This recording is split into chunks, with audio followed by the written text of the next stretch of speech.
जय हिंद, जय भारत। दोस्तों आज सैटरडे है और मैं हाजिर हूँ अपने थ्योरी क्लासेस के अंदर। जैसा कि आप मेरे स्क्रीन पे देख रहे हैं कि यहाँ पर एक फोटो इमेज लगी हुई है जिसमें लिखा हुआ है योर कंप्यूटर प्रॉब्लम। एक्चुअल में हमारे सामने सबसे बड़ी दिक्कत क्या आती है? सबसे बड़ी दिक्कत ये आती है कि हम किस काम के लिए कौन सा कंप्यूटर खरीदें ये हमें नहीं पता होता। हम अगर किसी दुकान पर या शॉप पर जाते हैं कंप्यूटर की, तो कंप्यूटर शॉप वाला अपने फ़ायदे के मुताबिक आपको कंप्यूटर थमाने की कोशिश करता है। मीन जैसे आपको ग्राफिक डिज़ाइनिंग के लिए बेस्ट कंप्यूटर चाहिए तो वो आपको कोई दूसरा कंप्यूटर दे देता है। नतीजा ये होता है कि जब आप कंप्यूटर लेकर आते हैं नया कंप्यूटर, तो वैसे तो बहुत बढ़िया है, लेकिन जिस पर्पज़ से, जिस मकसद से आप कंप्यूटर लेकर आए, अगर वही मकसद आपका हल ना हो तो आपके लिए वो कंप्यूटर तो है बेकार, साथ साथ में आपका पैसा भी बेकार किया। आज की मेरी क्लास इसी टॉपिक पे बेस्ट है कि मैं आपको ये बता सकूं कि आज जो क्लास है मेरी, वो क्लास आपको ये बताएगी कि किस काम के लिए कौन सा कंप्यूटर लेना है और कंप्यूटर में आपको देखना क्या है। तो चलिए हम शुरू करते हैं अपनी क्लासेस के बारे में। चलिए, तो लास्ट ऑफ क्लासेस है मेरी कंप्यूटर के पे। देखिए, वैसे तो बेसिकली मैं आपको यहाँ ये नहीं बताने वाला कि भाई कंप्यूटर की जनरेशन क्या है, कंप्यूटर कब बना, पहला कंप्यूटर क्या था, लास्ट कंप्यूटर क्या था, लेकिन एटलीस्ट फिर भी हम कम से कम इतना तो पता होना ही चाहिए भाई कंप्यूटर बनाया किसने। देखिए, कंप्यूटर लगभग 1822 में चार्ल्स बेबेज ने बनाया था, ठीक है। और आपको बड़ी हैरत होगी जान के कि कंप्यूटर की जो फर्स्ट इमेज है जो आपको दिखाने वाला हूँ मैं, वो समथिंग कुछ इस तरीके की थी। पहला कंप्यूटर दुनिया का वो कुछ इस तरीके का था। इस तरीके के कंप्यूटर को मतलब ऑपरेट करा जाता था जो आमतौर पर हर किसी के बस की बात नहीं थी। फिर माहौल बदलता गया, समय चेंज होता गया, डेवलप होता गया, कंप्यूटर ने नया रूप ले लिया। आज कंप्यूटर आपके पास ऐसा है, ठीक है। इसके अलावा आप पता है कि आपको कंप्यूटर के अंदर लैपटॉप भी होता है। तो आज कंप्यूटर हमारे पास इस कंडीशन में है। तो दोस्तों, ये कंडीशन तो हमारे कंप्यूटर की हो गई कि कंप्यूटर ने बहुत लंबा सफ़र तय करा है, लेकिन जो मैं आपको बताने वाला हूँ वो आपके लिए मैंने आपको एक एज ए नॉलेज के लिए आपको मैंने बता दिया है और आपको ये भी बता दिया कि पहला कंप्यूटर कैसा था। तो हम शुरू करते हैं अपनी अगली क्लासेस। तो देखिए, नेक्स्ट है जो मेरा CPU। कंप्यूटर में जो सबसे मेन पार्ट्स होता है वो CPU होता है। CPU होता है क्या है? CPU होता है सेंट्रल प्रोसेसिंग ऑफ यूनिट, यानी कि एक ऐसा यूनिट जो सेंटर में रह के या केंद्र में रह के काम करता है। ब्रेन ऑफ कंप्यूटर, CPU को कंप्यूटर का ब्रेन भी कहा जाता है। यानी कंप्यूटर की जो पहचान होती है ना, जैसे i3, i5 या i9, i7, इस तरीके से जो कंप्यूटर की पहचान होती है वो उसकी CPU से होती है। अब CPU होता है क्या दिखने में? ब्रेन ऑफ कंप्यूटर CPU को क्यों बोला जाता है? जिस तरीके से हमारी बॉडी के अंदर, आप ध्यान से सुनिएगा, वीडियो को आप स्किप न कीजिएगा। आप मेरे अगर ये क्लासेस लेते रहेंगे तो मैं यकीन मानिए मैं आपको 90% हार्डवेयर इंजीनियर बना दूंगा अभी फ्री के अंदर। मैं आपको यहाँ असेंबलिंग भी बताने वाला हूँ, पार्ट्स भी बताने वाला हूँ, और जो ट्रबल शूट होते हैं उनका मैं सॉल्यूशन भी बताने वाला हूँ। इसलिए थोड़ा सा वक्त आप दे दीजिए, वीडियो ज़्यादा लंबी नहीं है, 10-15 मिनट के मैं टाइम लूँगा आपका, लेकिन एक एक कंटेंट ध्यान से सुनिएगा। और ख़ास तौर पर मेरे जो स्टूडेंट हैं उनके लिए तो स्पेशली मेरा ये निर्देश है, ये इंस्ट्रक्शंस हैं कि वो एक एक चीज़ को ध्यान से सुने, क्योंकि अब जब आपका कोर्स कंप्लीट होगा, स्पेशली जो बेसिक MS ऑफिस वाले हैं, ठीक है, वैसे तो सभी के लिए, सभी का लास्ट में जो टेस्ट होगा उसमें ये सब चीज़ें भी पूछी जाएंगी। इसलिए आप सभी लोग बहुत ध्यान से क्लास को सुनिएगा, बहुत ध्यान से नोट कीजिएगा।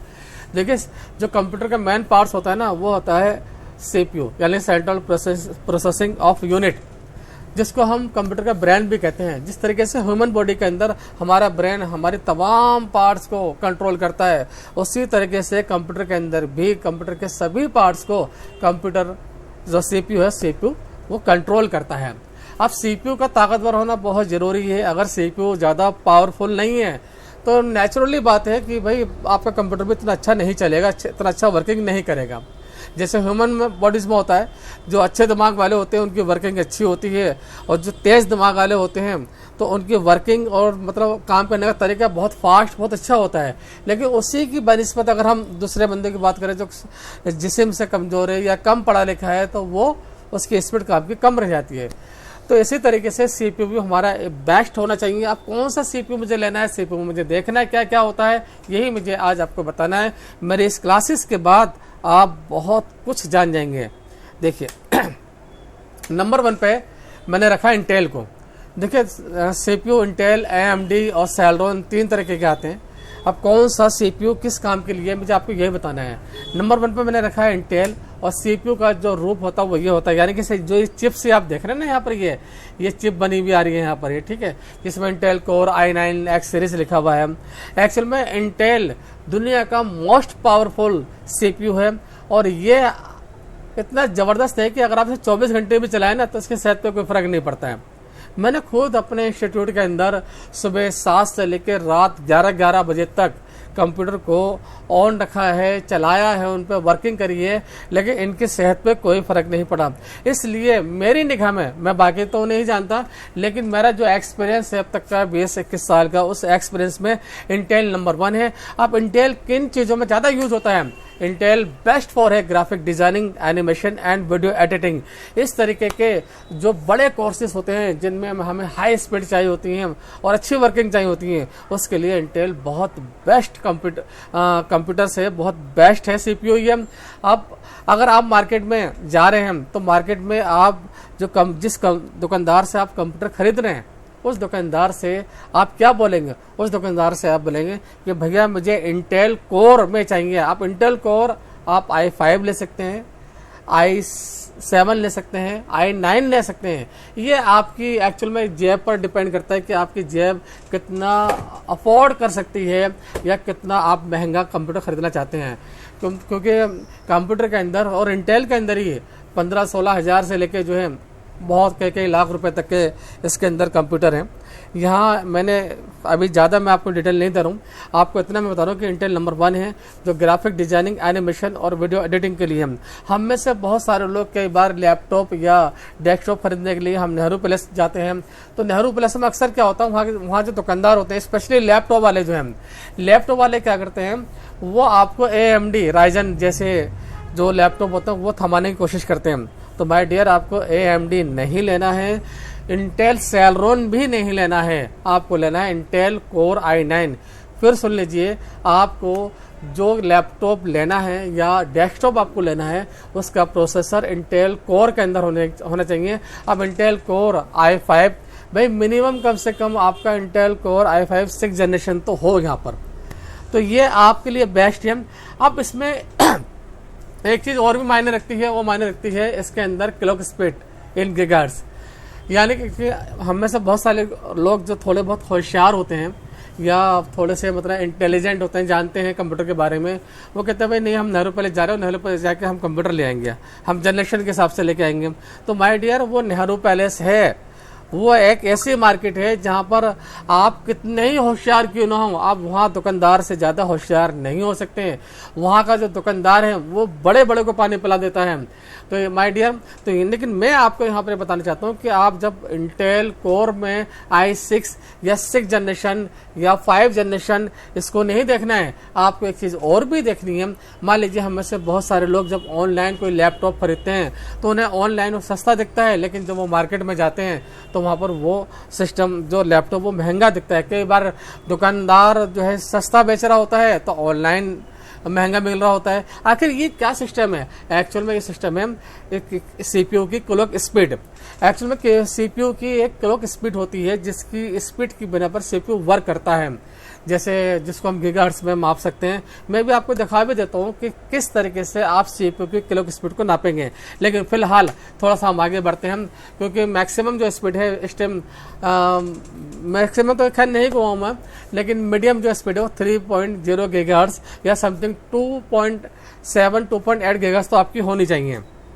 अब सीपीयू लगता कहाँ पर है? देखिए ये मदरबोर्ड है, इस मदरबोर्ड के अंदर आप सीपीयू को इस हिस्से में जहाँ देख रहे हैं, जहाँ मैंने ये अपना माउस का एरो चला रखा है, इसको हम सीपीयू सॉकेट कहते हैं जी, ठीक है, सीपीयू सॉकेट। इसी सीपीयू सॉकेट के अंदर ये जो लीवर है, इस लीवर को उठा के हम इसका डोर ओपन करते हैं और यहाँ हम अपना सीपीयू बिठाते हैं। आने वाली क्लासेस के अंदर मैं आपको इन सभी चीज़ के बारे में बताऊँगा कि ये कौन कौन से पोर्ट्स हैं, ये बैटरी क्यों लगी हुई है, ये यहाँ पर क्या है, इसको क्या कहते हैं, और यहाँ पर क्या लगता है। तो यहाँ पर ये मदरबोर्ड है, मदरबोर्ड सीपीयू के हिसाब से आता है। ये आपको नेक्स्ट क्लासेस में मालूम पड़ जाएगा कि कौन से सीपीयू के लिए आपको कौन सा मदरबोर्ड आपको परचेज करना है और कौन सा बेस्ट रहेगा। और आपको हैरत तो ये भी होगी कि मदरबोर्ड की भी अपनी खुद की एक स्पीड होती है। जिस तरीके से सीपीयू की अपनी खुद की एक स्पीड होती है, ऐसे मदरबोर्ड की भी अपनी एक स्पीड होती है। तो ये मदरबोर्ड है। नेक्स्ट में हम कर चलते हैं। देखिए अब हमने क्या बताया, यहाँ पर हमारा जो मदरबोर्ड है उस मदरबोर्ड का हमने लीवर यहाँ से उठा दिया और ये सीपीयू देखिए, ये सीपीयू मेरे हाथ में है। इस सीपीयू को मैंने इसके अंदर मैं बिठाने जा रहा हूँ। तो ये सीपीयू जो सॉकेट है ना, यहाँ पिने लगी हुई है, सैकड़ों पिने हैं।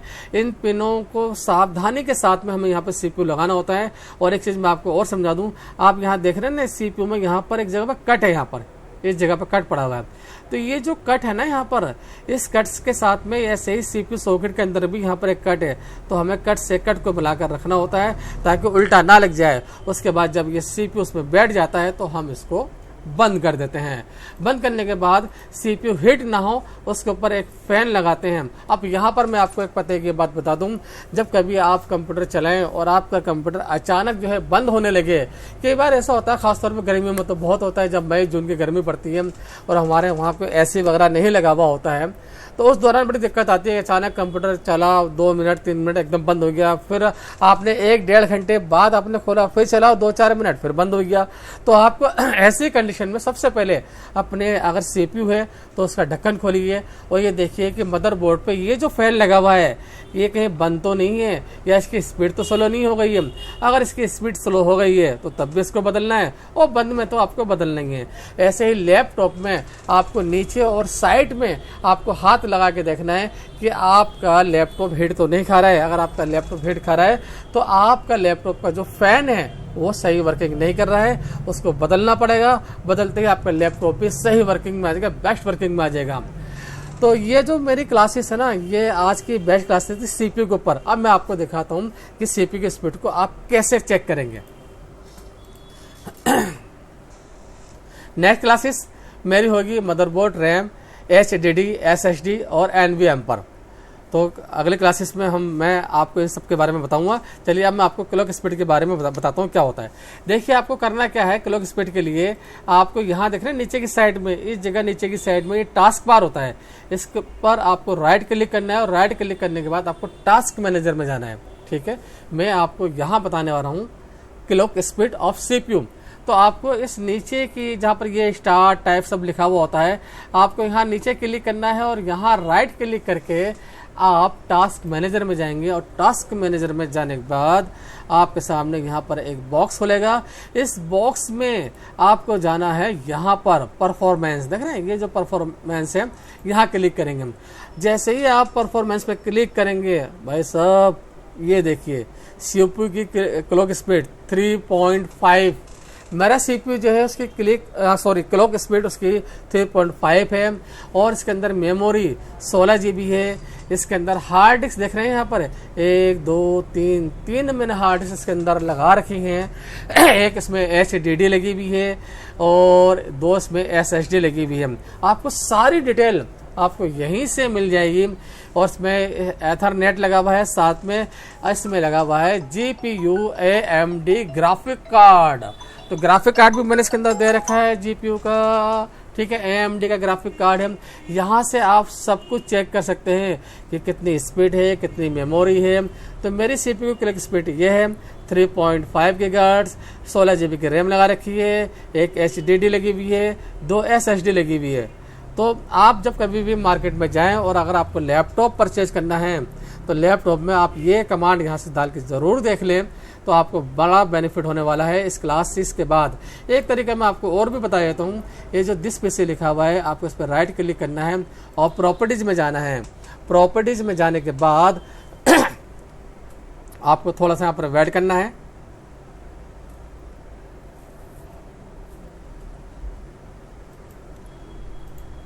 देखिए मैंने यहाँ पर वेट करा। आप देखिए यहाँ पर डिवाइस नेम, डेस्कटॉप, डिवाइस का नाम, processor Intel core i5 10 generation 2.9 GHz में यहाँ दिखा रहा है, 16 GB रैम लगी हुई है और इसके अंदर हमारे पास विंडो 10 प्रो डली हुई है।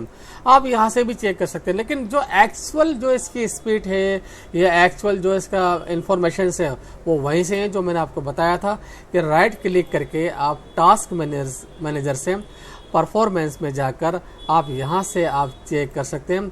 अभी बहुत कुछ है कंप्यूटर में आप लोगों को जानने के लिए, तो बने रहिए मेरे साथ में मेरी थ्योरी क्लासेस के अंदर। और स्पेशली मैं यहाँ पर थोड़ा सा एक सजेशन देना चाहता हूँ ग्राफिक डिज़ाइनिंग और एनिमेशन और वीडियो एडिटिंग वालों लोगों के लिए जो प्लान कर रहे हैं कि हमें वीडियो एडिटिंग और ग्राफिक डिज़ाइनिंग के लिए हमें कोई कंप्यूटर या लैपटॉप परचेज करना है। तो देखिए, अगर आप ग्राफिक डिज़ाइनिंग करते हैं या वीडियो एडिटिंग करते हैं या एनिमेशन, तो मेरी स्पेशल जो राय है, देखिए मानना ना मानना आपका काम है, आप लैपटॉप बिल्कुल ना लें। लैपटॉप की जगह पर आप डेस्कटॉप लीजिए, क्योंकि एक्चुअल में क्या होता है कि डेस्कटॉप पे जो कॉन्सेंट्रेशंस बना रहता है और काम की हैबिट बनी रहती है डेस्कटॉप पर। आप डेस्कटॉप पे घंटों बैठ के आप काम कर सकते हैं, लैपटॉप पर पॉसिबल नहीं है। फिर लैपटॉप की स्क्रीन की एक लिमिट होती है, जबकि डेस्कटॉप आपको पता है कि आप 32-42 इंच तक भी आप स्क्रीन को अटैच कर सकते हैं अपने डेस्कटॉप के साथ में।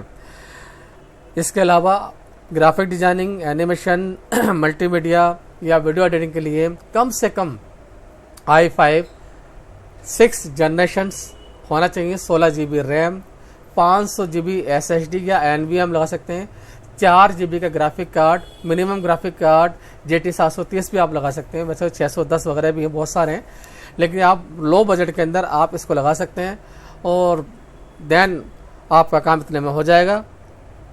आई होप आपको ये क्लास पसंद आई होगी। अगर पसंद आई हो तो मुझे कमेंट बॉक्स में ज़रूर बताइएगा और चैनल को ज़रूर आप लोग ज्वाइन कराएं और अपने दोस्तों फ्रेंड सर्कल के अंदर भी ज्वाइन कराइएगा। जय हिंद। फिर मिलते हैं नेक्स्ट सैटरडे के अंदर।